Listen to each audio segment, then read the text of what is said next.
Guys, welcome to my YouTube channel. Kung bago ka pa lang po sa aking channel, please do not forget to subscribe, like, and share para po lagi po tayong updated sa ating mga videos po. Ngayon, ang pag-uusapan po natin ay tungkol po sa mga payout ng ating social pension para po sa ating mga indigent senior citizens po dito sa Pilipinas. Ayan, meron po akong listahan na nakuha para po sa mga payout ng ating social pension para sa ating senior citizen po. Una po, sa December 10, 2024 po, bukas na po yan guys, sa province of Rizal, City of Antipolo.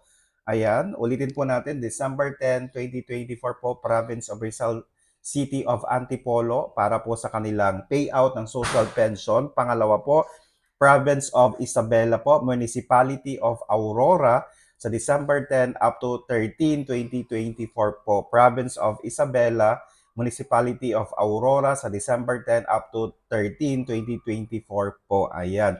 Sa Cebu City naman po, December 10, 2024 po. Bukas na po yan guys sa ating mga senior citizen po na nakatira sa Cebu City.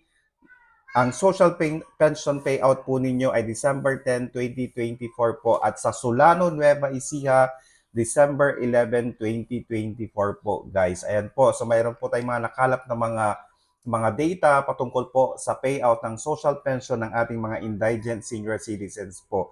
Okay? So sana po nakatulong po ako. Maraming salamat and stay safe. Bye-bye!